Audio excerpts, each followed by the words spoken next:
Ah, eh bien, aujourd'hui, on est dans le dernier message sur les 7 « je suis » de l'Évangile de Jean. Hein, quand Jésus dit « je suis ». Eh bien, c'est le dernier aujourd'hui. Et quand on regarde dehors, quand on regarde la température, on se dit, on est dans la période de l'année où les travaux de jardinage vont commencer, hein, les travaux d'agriculture. Hein. Carole et moi, on se souvient, hein, des beaux souvenirs de travaux aratoires du début de la pandémie en 2020. On est vieux, mais pas à ce point-là. Hein, on était en arrêt de travail. Hein, t'en souviens-tu, ma femme? Hein? Et là, on avait les pieds, les mains dans le fumier, dans l'engrais, dans tout ce qu'il faut pour être ravigoté dans la santé et embellir notre cour arrière. Hein? Mais on n'a pas pu continuer avec autant d'attention par après, quand on a retrouvé nos travaux, nos emplois. Hein? Mais le jardinage spirituel dans nos cœurs continue, bien sûr. Hein? Et on a parlé de jardinage il y a quelques mois, quand on a parlé de jardin d'Éden, hein, Genèse 1. Hein? Dieu a mis l'homme dans le jardin pour en prendre soin, hein? Et le faire fructifier. Et le thème de l'agriculture revient souvent dans l'Ancien Testament et dans le Nouveau Testament. On a lu le psaume 80 tout à l'heure, hein, qui parle d'une vigne, le thème de la vigne comme image du peuple d'Israël, du peuple de Dieu, revient très souvent. On a lu le psaume 80, dans Ésaïe 5, versets 1 à 7. S'il y en a qui veulent être volontaires maintenant ou plus tard, là, Ésaïe 5, versets 1 à 7. C'est un beau passage qui nous parle de la vigne. Alors, OK, Carole. Je chanterai à mon bien-aimé le cantique de mon bien-aimé sur sa vigne. Mon bien-aimé avait une vigne sur un coteau fertile. Il en remua le sol, ôta les pierres et y mit un plant délicieux. Il bâtit une tour au milieu d'elle et il creusa aussi une cuve. Puis il espéra qu'elle produirait de bons raisins. Mais elle en a produit de mauvais. Maintenant donc, habitants de Jérusalem et hommes de Juda, soyez juges entre moi et ma vigne. Qu'y avait-il encore à faire à ma vigne que je n'ai pas fait pour elle? Pourquoi, quand j'ai espéré qu'elle produirait de bons raisins, en a-t-elle produit de mauvais? Je vous dirai maintenant ce que je vais faire à ma vigne. J'en arracherai la haie pour qu'elle soit broutée. J'en abattrai la clôture pour qu'elle soit foulée aux pieds, et je la réduirai en ruine. Elle ne sera plus taillée ni cultivée.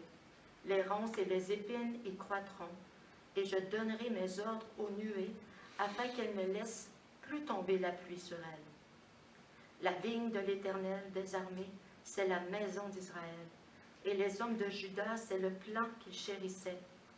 Il avait espéré de la droiture, et voici du sang versé, de la justice, et voici des cris de détresse. Mm-hmm. Donc, la vigne, elle n'a pas porté les fruits qui étaient escomptés, et puis, bon, Dieu a jugé cette vigne, le peuple d'Israël. Hein, et dans Jérémie, chapitre 2, verset 21, il dit « Je t'avais planté comme une vigne excellente et du meilleur plant. Comment as-tu changé, dégénéré en une vigne étrangère? » Donc, c'est des chapitres d'exhortation, des chapitres dans l'Ancien Testament de réprimande contre Israël, qui, en tant que nation, se sont éloignés de Dieu et ont cessé de porter du fruit spirituel. Et avec tout cet arrière-plan-là, Jésus, la nuit où il a été livré, il était dans la chambre haute avec ses apôtres, et a parlé en utilisant encore là le thème de l'agriculture pour illustrer sa relation avec ses disciples, avec ses élus, avec les chrétiens, les croyants. Donc, ce n'est pas surprenant, avec tout cet arrière-plan-là de l'Ancien Testament, pour rejoindre ses auditeurs qui a exploité le thème, comme il a fait ailleurs aussi dans la parabole du Semeur, parabole des vignerons, et bon, là, dans Jean 15, alors qu'il va mentionner une dernière fois, je suis le cep, vous êtes les sarments. Hein? Autrement dit, je suis le tronc, vous êtes les branches. Hein? Donc, c'est le 7e de ces « je suis ». Le premier, « je suis le pain de vie hein? », Jean 6. Le 2e, « je suis la lumière du monde », Jean 8. Jean 10, « je suis la porte des brebis », je suis le bon berger. Jean 11, « je suis la résurrection et la vie ». Et Jean 14, 6, « je suis le chemin, la vérité et la vie ». Hein? Et aujourd'hui, je suis le vrai cep. Ben, il dit je suis le cep à un moment donné, puis je suis le vrai cep. Jean 15. On va lire, y aurait-il un volontaire ou une volontaire pour lire les versets 1 à 8? Jean 15, versets 1 à 8.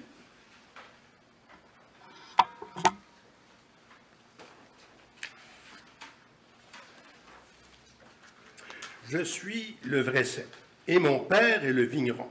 Tout sarment qui est en moi et qui ne porte pas de fruit, il le retranche. Et tout sarment qui porte du fruit, il l'émonde, afin qu'il porte encore plus de fruits.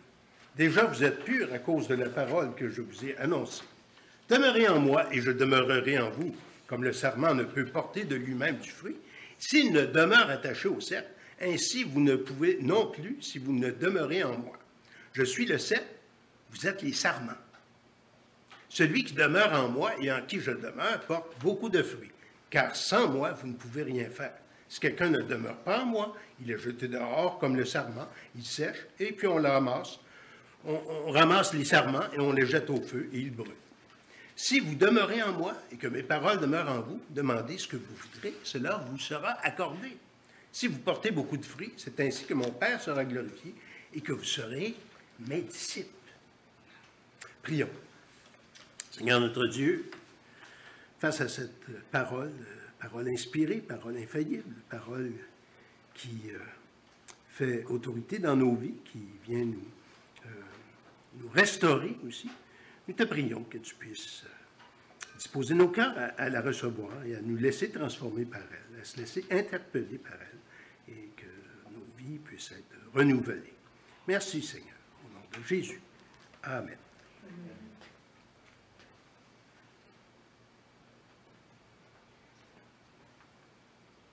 Donc,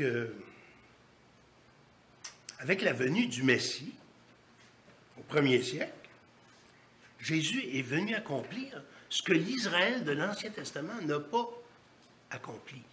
Hein?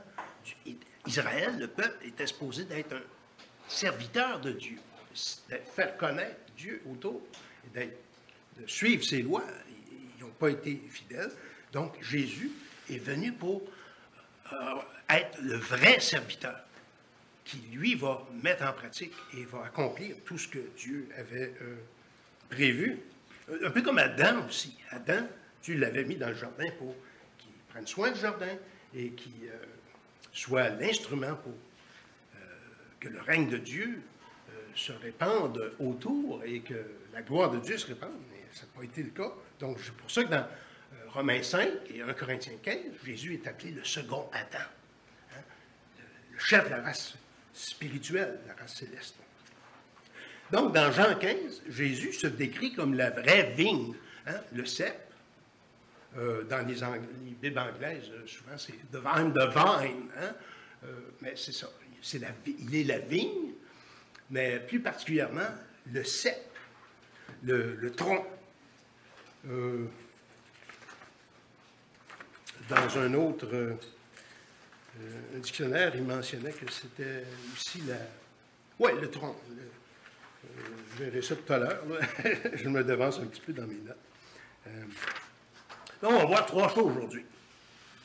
Dans ce texte-là, le rôle du sarment, le rôle du vigneron et le rôle du sceptre. Chaque image dénote des intervenants et a leur sens. Chaque image a son sens et son rôle aussi. Donc, premièrement, le rôle du serment. C'est quoi son rôle, le serment? Il y a une responsabilité, le serment. Jean 15, il y a plusieurs versets. Donc, c'est un peu difficile de tout mettre ça en ordre, parce qu'il parle d'un élément, il parle du même sujet plus loin, 3 versets plus loin, 2, 3 versets. En tout cas, je vais essayer de mettre ça un petit peu en ordre, là, comme ça.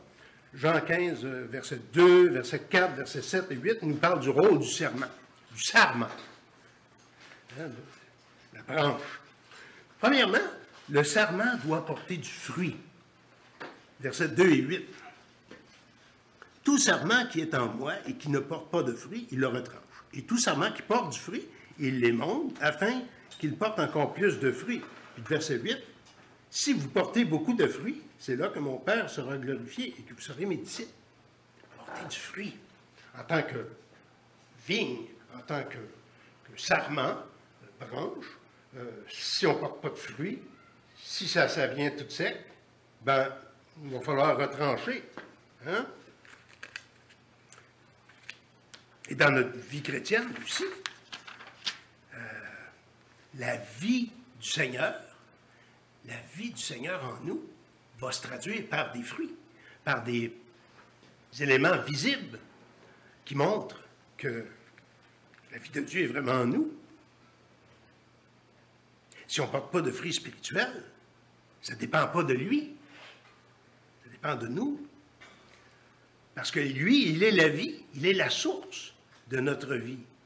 Et si quelqu'un ne porte pas de fruits et qui se prétend être chrétien, ben, il n'est pas vraiment rattaché à Christ. Hein? Comme un arbre, on va voir un arbre puis une branche qui est morte, ben, qu'est-ce qu'on ne va pas la laisser toujours là? Il faut la couper à un moment donné, parce que le reste de l'arbre, il faut qu'il la sève aille à la bonne place. Il faut que ça fructifie. Jésus est le cep, il est le tronc. Et nous sommes les branches. Une branche qui... Donc, c'est ça. Dans l'Église, si quelqu'un prétend être croyant, mais sans porter de fruits, alors, ça va se manifester dans sa vie et il faudra, bon, comme on l'a déjà vu, comme on le voit dans les évangiles, procéder à une discipline de l'Église, l'exhorter, encourager la personne à revenir dans le bon chemin. Et s'il n'y a aucun changement, il faudra procéder en bout de compte à une excommunication. Mais ça, c'est le dernier recours.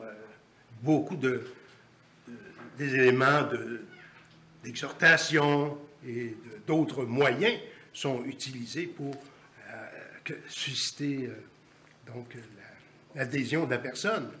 Hein? Donc, le but de toutes ces interventions-là, c'est d'amener la personne qui se dit chrétienne à porter du fruit réellement. Et chaque personne, ça va être différent. Hein? Chaque personne, Dieu ne fait pas les chrétiens comme à manufacture, tout pareil, hein? Comme des armes prusses. On lève tout le... Comme M. Perron dit souvent, on lève tout le pied en même temps. Non. Dieu, on est unique, on a des talents uniques et ça se manifeste différemment. Mais il y a du fruit. Hein? Dans Matthieu 13, 23, il dit « Celui qui a reçu la semence dans la bonne terre, c'est celui qui entend la parole et la comprend.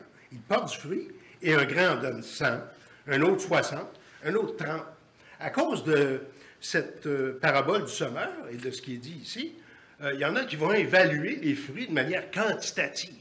Ah, ça doit être les gens que quelqu'un va conduire au Seigneur. Hein? Beaucoup de convertis. Ça ne dépend pas de nous. C'est Dieu qui sauve. On a une responsabilité, oui, de partager la mesure du possible quand c'est le bon moment, hein? Mais dans la reconnaissance que Dieu est souverain et que c'est lui qui sauve quand c'est son temps à lui. Hein? Donc, les fruits, ce n'est pas vraiment sur le plan quantitatif, mais sur le plan qualitatif. Hein? Le fruit de l'esprit, Galates 5, 22. On va lire.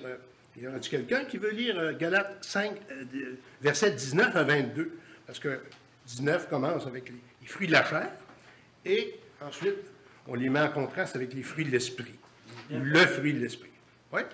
Galates 19 à 22. Galates 5, et le verset 19 à 22. Or, les œuvres de la chair sont manifestes, ce sont l'impudicité, l'impureté, la dissolution, l'idolâtrie, la magie, les inimitiés, les querelles, les jalousies,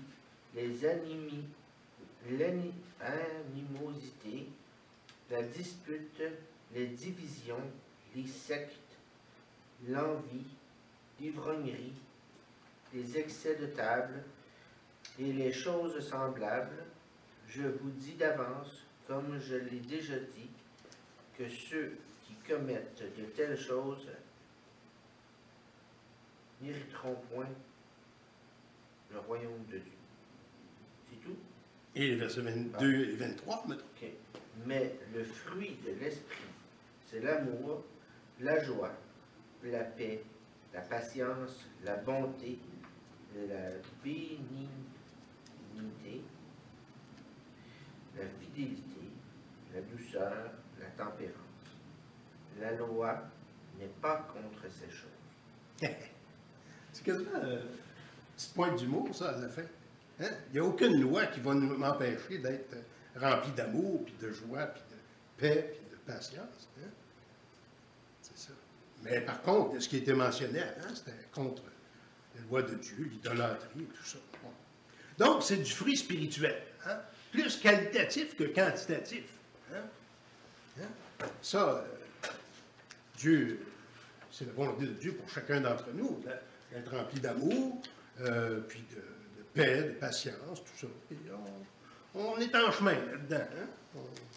Mais ça fait partie quand même des fruits que Dieu veut pour nous. Mais il y a le péché en nous, le péché rémanent, ça veut dire le péché qui demeure encore, même si on est croyant. Et la vie chrétienne, la sanctification, c'est progressif. Et plus ça va, ben, plus qu'on est conscientisé et plus qu'on cherche aussi à lutter contre le mal en nous. Mais ça n'empêche pas qu'on est des véritables croyants, même si le péché est encore en nous. Hein? Dans 1689, la confession de foi, dans le passage sur la sanctification, il mentionne que quelquefois, dans notre vie chrétienne, il y en a des chrétiens qui peuvent s'éloigner temporairement et le Seigneur les ramène. Et puis, mais par contre, si quelqu'un n'a jamais porté aucun fruit, il y en a qui disent ah ben moi, j'ai fait une prière l'autre fois pour recevoir le Seigneur, mais la vie, après des semaines, la vie n'est pas changée. Ben, on peut douter de la réalité spirituelle dans cette vie-là. Comme il est dit dans 1er Jean, la première épître de Jean, hein, il y en a qui sont sortis du milieu de nous parce qu'ils n'étaient pas des nôtres. Donc, la première chose, le serment doit porter du fruit. Le serment doit aussi demeurer en Christ. Les versets 4, 6 et 7. Demeurez en moi, et je demeurerai en vous, comme le serment ne peut lui-même porter du fruit. S'il ne demeure attaché au cep, ainsi vous ne le pouvez non plus, si vous ne demeurez en moi. Verset 6. Si quelqu'un ne demeure pas en moi, il est jeté dehors, comme le serment, il sèche, et puis on le ramasse le serment et on le jette au feu et il brûle. Et verset 7, si vous demeurez en moi et que mes paroles demeurent en vous, demandez ce que vous voudrez et cela vous sera accordé. Notre responsabilité, donc, c'est de porter du fruit et c'est rattaché aussi à une responsabilité encore plus fondamentale, porter du fruit en restant attaché au tronc, en restant attaché à Jésus. Hein? Donc, c'est important de cultiver cet attachement à Jésus. Hein? avec les moyens qu'il nous donne. Quand on demeure quelque part, où tu demeures, toi? Ben, tu ne diras pas l'adresse de ton chalet où tu vas une fois par année, quelques fins de semaine. Tu vas dire où est ta demeure. C'est là que tu vas régulièrement. C'est ton point de référence. Demeurer en Christ, c'est mon point de référence. C'est ce qui est régulier dans ma vie. C'est mon point de référence constant. Hein? Un arbre va s'identifier à ses branches, puis ses branches vont s'identifier à l'arbre. Si on marche dans la forêt, puis là, on voit des bouts de bois ici et là, on va se dire, ben, à quel arbre ça appartient, ça? Il y a plein d'arbres. On ne sait pas à quel arbre ce bout de bois-là, mort, appartient. À quel arbre? Donc, il faut rester attaché au tronc pour s'identifier, pour continuer de porter du fruit à Christ. Hein? C'est pour ça que les branches, pour porter du fruit, il faut qu'elles restent attachées à l'arbre. Si on la coupe, ça tombe. Plus de fruits. Si ma vie n'épouse pas les caractéristiques du Christ, est-ce qu'on va me reconnaître comme un disciple de Christ? Hein? Comme la branche qui est à terre, là, puis qui est loin de son tronc. Demeurez en moi et je demeurerai en vous. Si le sarment ou la branche reste attachée au tronc, la même sève va couler dans l'un et dans l'autre. C'est la même vie. Le chrétien va rester attaché à Christ et il va recevoir la même vie divine, la même vie éternelle. Et cette même puissance va lui faire porter du fruit. Hein? Ce passage-là se rattache à d'autres passages dans le Nouveau Testament qui parlent de l'importance de persévérer dans la foi, de demeurer dans la foi, hein? Comme quand il dit « demeurez en moi ». Comme dans Matthieu 10, 22, « Vous serez haïs de tous à cause de mon nom, mais celui qui persévérera jusqu'à la fin sera sauvé. Hein? » On peut, avec toute l'analogie de la foi, les autres versets, on peut dire aussi « celui qui est sauvé va persévérer jusqu'à la fin ». Parce que ce n'est pas vraiment par mes efforts personnels, autonomes, séparés, indépendants de Dieu, que je vais persévérer. Mais c'est par sa grâce en moi qui va me faire persévérer. Bon, la dimension future, celui qui persévérera jusqu'à la fin sera sauvé. Ben, peut-être faire référence aussi à l'aspect futur du salut, parce qu'il y a un aspect passé, présent et futur. Hein, j'ai été justifié, j'ai été pardonné, donc j'ai été sauvé. Je suis en train d'être sauvé, parce que la sanctification, c'est quelque chose de progressif. Je suis en train d'être sauvé de la puissance du péché. Et un jour, je vais être sauvé de la présence du péché dans la glorification. Donc, celui qui va persévérer jusqu'à la fin va avoir accès à la glorification. Un autre passage passages qui sont un peu difficiles à comprendre, là, mais Hébreux 6, Hébreux 10 parle aussi encore de l'importance de persévérer, parce que les Hébreux, les chrétiens juifs, étaient tentés de retourner en arrière au judaïsme et à délaisser le christianisme à cause de la persécution. Ils perdaient leur job. Hein? Ils étaient déshérités par leurs parents. Ah, toi, si tu crois en Jésus, là, t'es plus mon fils. Hein? T'es plus ma fille. Ben. Et dans Hébreux 6, verset 4, ça dit « Il est impossible que ceux qui ont été une fois éclairés, qui ont goûté le don céleste et qui ont eu part au Saint-Esprit, qui ont goûté la bonne parole de Dieu et les puissances du siècle à venir, et qui sont tombés, soient encore renouvelés et amenés à la repentance, puisqu'ils crucifient pour leur part le Fils de Dieu et l'exposent à l'ignominie. » Et plus loin, verset 8, verset 9, « Quoique nous parlions ainsi, nous attendons pour ce qui vous concerne, hein, c'est l'auteur de l'Épître aux Hébreux qui parle aux Juifs, chrétiens, il dit, pour ce qui vous concerne, on s'attend à des choses meilleures et favorables au salut, car Dieu n'est pas injuste pour oublier votre travail et l'amour que vous avez montré pour son nom, ayant rendu et rendant encore des services aux saints. Nous désirons que chacun de vous montre le même zèle pour conserver jusqu'à la fin une pleine espérance, en sorte que vous ne vous relâchiez point et que vous imitiez ceux qui, par la foi et la persévérance, héritent des promesses. Hébreux 6, verset 12 maintenant. Donc, c'est en vue d'un passage qui montre l'importance de la persévérance. Hein? Comme Jésus dit, « Demeurez en moi, et je demeurerai en vous. »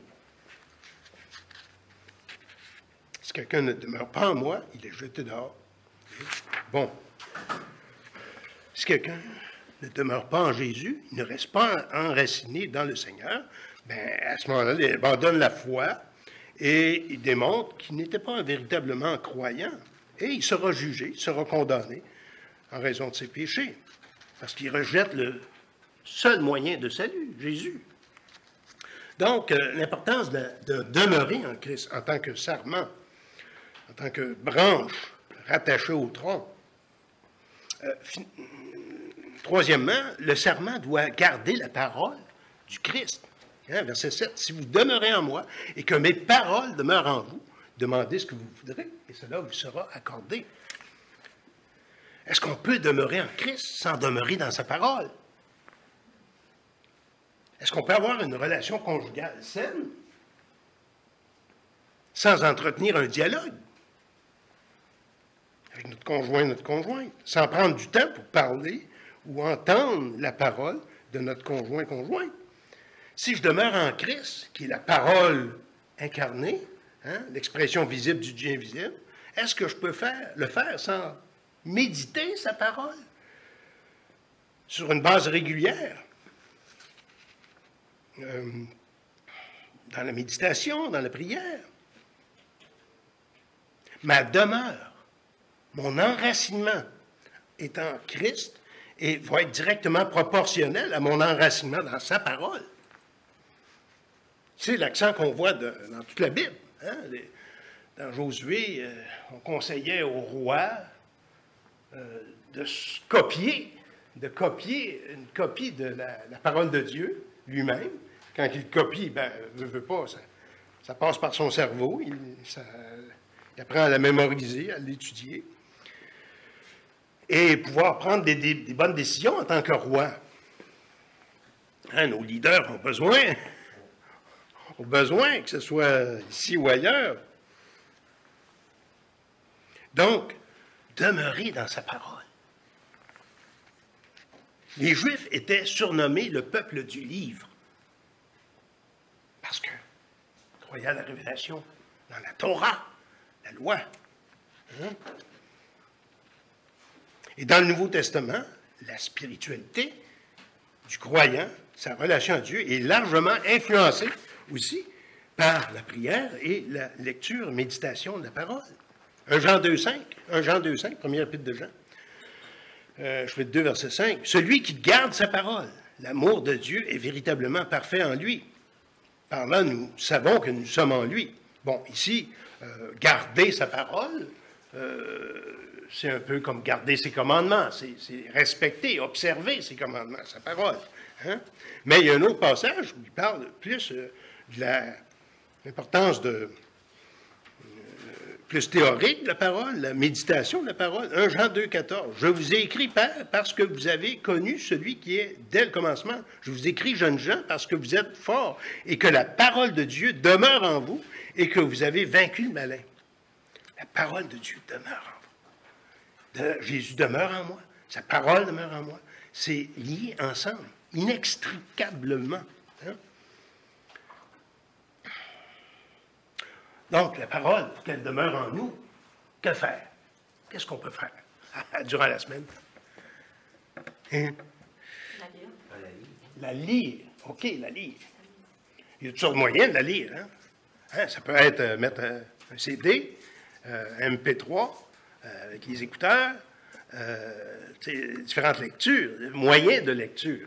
Tellement de moyens aujourd'hui. Hein? Ça peut être un cahier de méditation, hein, un calendrier, puis là, vous lisez ça au moins, c'est un départ. Hein? C'est au moins un petit quelque chose, la parole. Mais on la lit, mais il faut la méditer aussi. La méditer veut dire la ruminer. Hein? C'est comme la des pâtes. Hein? Ils ruminent. Ils mangent, puis ça revient après, puis ils le remangent encore. Hein? Donc, la parole de Dieu qu'on a lue, on la médite, on la fait retourner dans notre pensée. En quoi ça s'applique à ma vie, là? Hein, Seigneur, aide-moi, là. La mémoriser, hein? Ça aussi. On mémorise plein de choses. Ben, pourquoi qu'on ne mémorisera pas quelques versets bibliques? Hein? Je serre ta parole à mon cœur afin de ne pas pécher contre toi, Psaume 119. Donc, si vous demeurez en moi et que mes paroles demeurent en vous, demandez ce que vous voudrez, et cela sera vous accompli. Donc, ça, c'est le rôle du sarment, de la branche, du chrétien. Hein?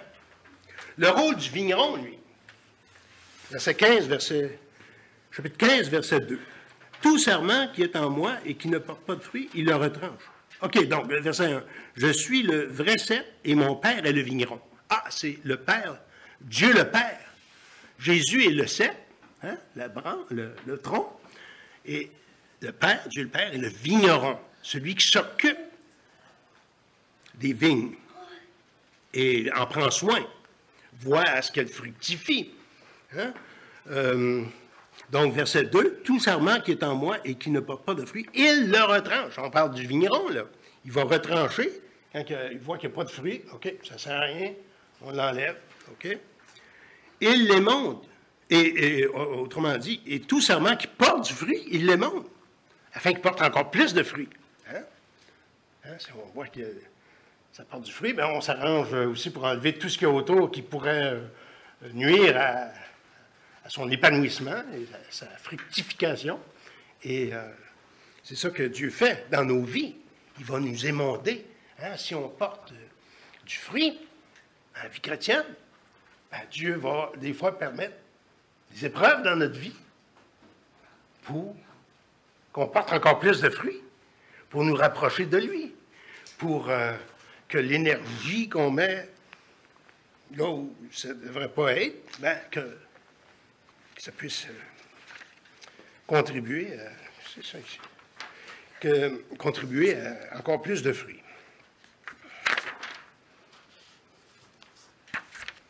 Mais premièrement, avant qu'il soit dit d'émonder ceux qui portent les sarments pour qu'ils portent encore plus de fruits, il dit tout sarment qui est en moi et qui ne porte pas de fruits, il le retranche. C'est encore Dieu le Père qui retranche les sarments qui ne portent pas de fruits.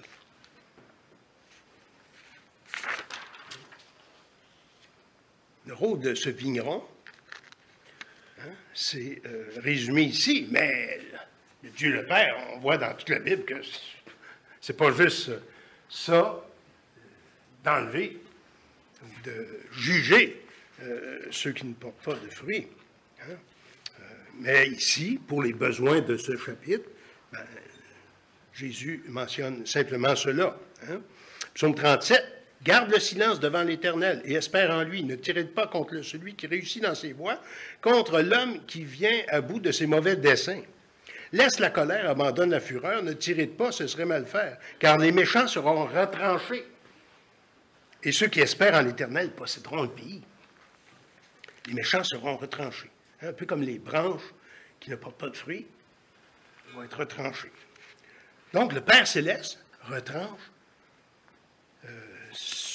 donc ceux qui ne portent pas de fruits spirituels, qui ne sont pas animés de cette vie d'en haut. Dans Psaume 1 aussi, Psaume 1, « Heureux l'homme qui ne marche pas selon le conseil des méchants. » Et là, il dit que les méchants, il n'en est pas ainsi des méchants. Ils sont comme la paille que le vent dissipe. Hein? Ils ne sont pas comme un arbre planté là, qui s'épanouit, mais ils sont comme la paille. Hein? Il n'y a aucune racine. Et c'est sec. Ça ne produit rien. Donc, ils sont comme la paille que le vent dissipe. C'est pourquoi les méchants ne résistent pas au jour du jugement. Hein? Ils ne seront pas fermes, mais ils vont être enlevés, retranchés. Ni les pécheurs dans l'assemblée des justes. L'Éternel connaît la voie des justes et la voie des pécheurs mène à leur vie. Donc, le méchant ne résiste pas au jour du jugement. Il est retranché, comme il est dit dans cette parabole ici. Dans Luc 13, 25, il parle du jugement dernier, Jésus, et il dit, quand le maître de la moisson se sera levé, c'est dans Luc 13, 25, excusez-moi. Quand le maître de la maison se sera levé, aura fermé la porte, et que vous, étant dehors, vous commencerez à frapper à la porte en disant « Seigneur, Seigneur, ouvre-nous !» Il vous répondra « Je ne sais d'où vous êtes. » Alors vous vous mettrez à dire « Nous avons mangé et bu devant toi, et tu as enseigné dans nos rues. » Et il répondra « Je vous le dis, je ne sais d'où vous êtes. Retirez-vous de moi, vous tous qui comme ouvriers d'iniquité. » Hein? Ils seront retranchés. Pécheurs non justifiés, qui auront refusé la grâce, seront retranchés de la présence de Dieu, seront condamnés. Hein? Verset 6, « Si quelqu'un ne demeure pas en moi, il est jeté dehors, comme le sarment, il sèche.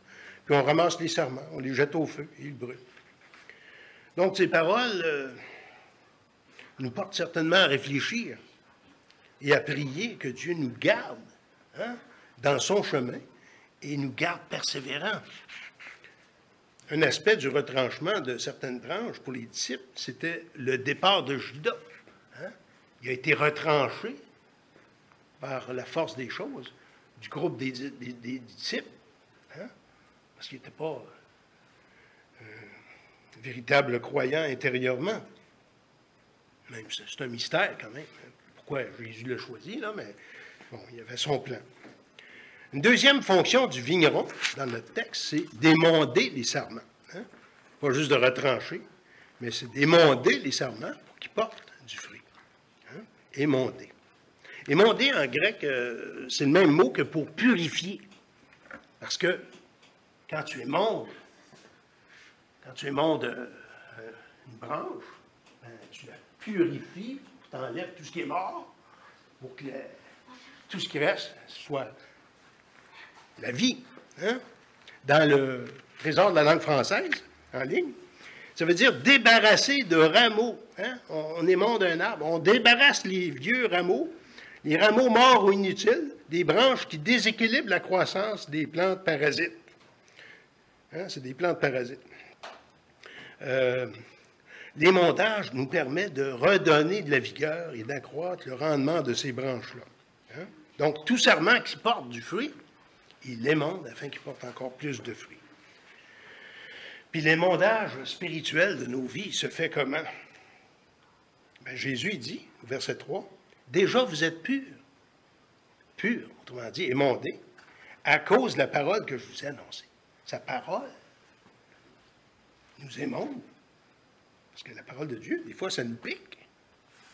C'est comme le scalpel du médecin. Ça pique. Mais c'est pour un bienfait. Et la parole de Dieu, elle émonde nos vies.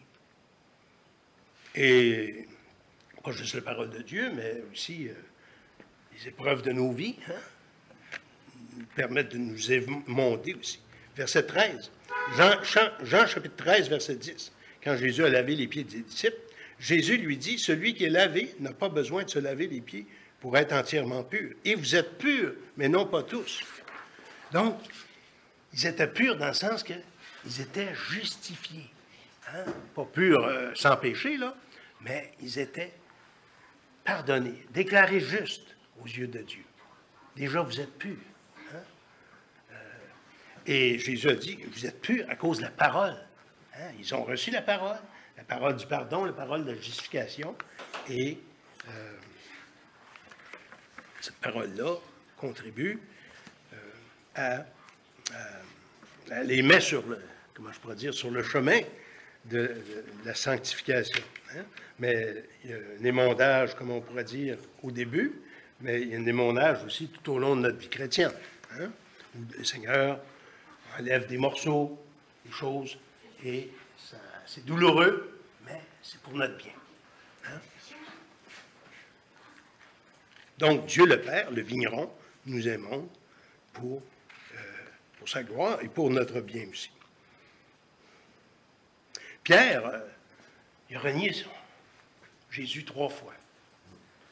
Et quand, à un moment donné, il a vu le regard de Jésus, un regard plein d'amour, de compréhension, pas un regard accusateur, il a pleuré amèrement.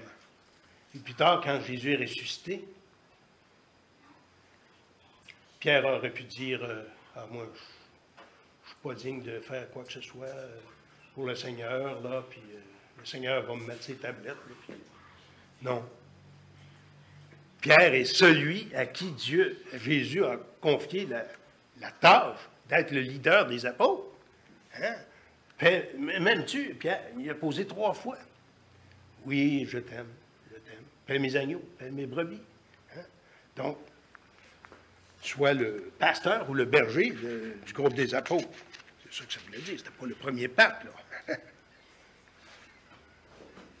Et Hébreux 12, on n'aura pas le temps de le lire, là, mais Hébreux 12 nous parle aussi du rôle des épreuves dans la vie chrétienne pour notre bien. Hébreux 12, versets 7 à 11, là. Hein, supporter le châtiment, c'est comme des fils que Dieu vous traite, car quel est le fils que le Père ne châtie pas? Mais si vous êtes exempt du châtiment auquel tous ont part, vous êtes donc enfin illégitimes et non des fils. Donc, il parle de l'importance des épreuves dans notre vie, comme c'est la preuve de l'amour paternel de Dieu pour notre bien. Donc, le vigneron nous aimons par sa parole, qui est appliquée par notre esprit, par son esprit dans nos vies, et par les épreuves de la vie. Donc, le rôle du serment, le rôle du vigneron, maintenant le rôle du cep. Le rôle du cep. Le cep, hein, le tronc. Jean 15, versets 4, 5 et 7. Demeurez en moi et je demeurerai en vous. Comme le sarment ne peut porter de lui-même du fruit, s'il ne demeure attaché au cep, ainsi vous ne le pouvez non plus si vous ne demeurez en moi. Et le verset 5, je suis le cep, vous êtes les sarments, celui qui demeure en moi et en qui je demeure porte beaucoup de fruits, car sans moi, vous ne pouvez rien faire. Et verset 7, si vous demeurez en moi et que mes paroles demeurent en vous, demandez ce que vous voudrez et cela vous sera accordé.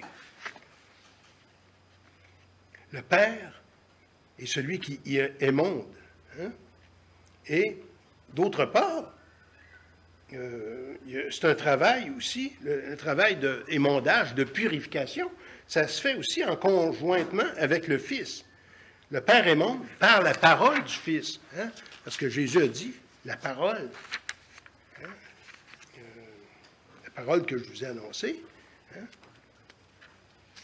Elle vous... comme il dit ici, vous êtes purs à cause de la parole que je vous ai annoncée. Hein?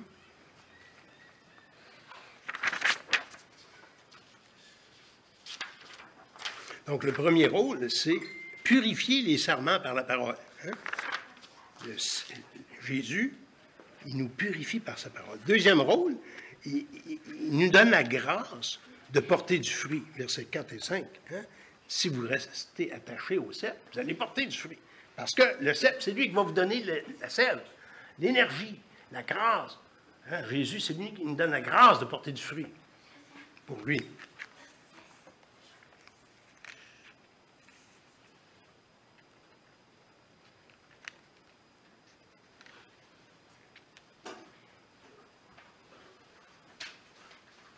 Donc, c'est évident que la branche séparée du tronc va se dessécher, elle va mourir, ne portera pas de fruits, elle ne pourra plus porter de fruits. Si le chrétien, si le croyant reste attaché ou ne reste pas attaché à Christ dans sa vie quotidienne, prenant les moyens de grâce, il ne pourra pas persévérer dans la foi et ne portera plus de fruits, les fruits de l'esprit, les fruits normaux d'une vie chrétienne. Qu'arrive-t-il quand je conduis et là, la lumière du carburant qui m'indique qu'il y a bientôt plus de carburant dans l'auto, qu'elle s'allume? Je peux continuer un petit peu, mais à un moment donné, il faut que j'aille faire le plein. Si je ne vois pas le plein, si je m'empêche et je continue à rouler, puis comme si rien n'était, à un moment donné, ça va être une panne. Et si je ne fais rien, l'auto va rester là, puis au bout d'1 an, 2 ans, elle va décrépir, elle va rouiller. Et c'est ça. Si je ne reste pas attaché à Christ, il faut rester attaché à Christ pour que l'énergie, la grâce de Dieu puisse vraiment m'alimenter pour que je puisse produire du fruit spirituel. Hein? Les êtres vivants aussi sont dans cette situation-là. Hein? Une poule où on coupe la tête, à qui on coupe la tête, eh bien, elle peut gigoter encore un peu, mais à un moment donné, elle ne gigotera plus. Elle va être morte et puis il n'y aura plus aucun signe de vie. Hein? Puis ici, notre exemple, c'est la vigne. Hein? Si une branche est coupée, produit plus de fruits, la sève ne circulera plus, il n'y aura plus les belles couleurs, mais elle va être grise, la branche va être grise. Bon. On va pouvoir la mettre dans le feu, puis ça va faire un bon feu de camp. Bon. Verset 4. Comme le sarment ne peut de lui-même porter du fruit s'il ne demeure attaché au cep, ainsi vous ne le pouvez non plus si vous ne demeurez en moi. Celui qui demeure en moi et en qui je demeure porte beaucoup de fruits, car sans moi, vous ne pouvez rien faire. L'apôtre Paul disait aussi quelque chose de semblable dans 1 Corinthiens 1, 30. Or, c'est par lui que vous êtes en Christ. C'est par lui que vous êtes en Christ. Hein? C'est Dieu qui nous met en Jésus-Christ et qui nous rattache à Jésus-Christ, qui est le cep, hein? Lequel, de par Dieu, a été fait pour nous sagesse, justice, sanctification et rédemption. À cause de notre union à Christ, notre attachement à Christ, tous les bienfaits de la rédemption nous sont communiqués. Hein? La justice, la sanctification, la sagesse, la rédemption. Afin que, comme il est écrit, que celui qui se glorifie dans le Seigneur. Hein? Le fruit que je porte, ben, c'est à la gloire de Dieu. C'est pas moi. C'est pas pour ma gloire, c'est pour sa gloire à lui. Hein? Tout vient de lui. Dans Corinthiens 15, 50, par la grâce de Dieu, je suis ce que je suis, et sa grâce envers moi n'a pas été vaine. De là, j'ai travaillé plus que tous. Non pas moi, toutefois, mais la grâce de Dieu qui était avec moi. Hein? Oui, il était réaliste, il reconnaissait qu'il avait travaillé beaucoup pour le Seigneur, l'apôtre Paul, hein? Il avait évangélisé. Mais il dit, non pas moi, mais la grâce de Dieu qui était avec moi. Dans son ministère, Paul était conscient que s'il faisait quoi que ce soit de bien, ça venait de la grâce de Dieu. Donc, le rôle du cep, c'est de nous purifier par sa parole, de nous fournir la grâce de porter du fruit, puis finalement, le rôle du cep, c'est d'accorder nos réponses aux prières, une réponse à nos prières. Si vous demeurez en moi et que mes paroles demeurent en vous, demandez ce que vous voudrez et cela vous sera accordé. Ceux qui demeurent en Christ et qui demeurent dans sa parole, il y a une ouverture face à la parole de Christ. Et bien, Dieu a une ouverture aussi face à nos paroles de prière et il répond. Il y a un dialogue, il y a une réciprocité, une mutualité incontournable. Hein? C'est un dialogue relationnel. Étant donné que le chrétien est mariné dans la parole, il pense, il en vient à penser ce que Dieu pense, dans un certain sens, à avoir les mêmes valeurs que Dieu veut qu'il ait. Et il va demander dans ses prières des choses qu'il sait que Dieu veut, hein, qui sont en accord avec sa parole, et Dieu va répondre. Hein? Comme il est dit dans Psaume 37, verset 4, « Fais de l'Éternel tes délices, et il te donnera ce que ton cœur désire. Hein? » Parce que tu vas t'amener dans ton cœur à désirer ce que Dieu désire. Hein? En conclusion, on vient de voir dans ces quelques versets-là, du chapitre 15, en gros, l'importance de l'union du croyant avec Christ et de la persévérance dans la foi. Demeurer en lui va entraîner inévitablement aussi qu'on va demeurer dans sa parole et que sa parole va demeurer en nous.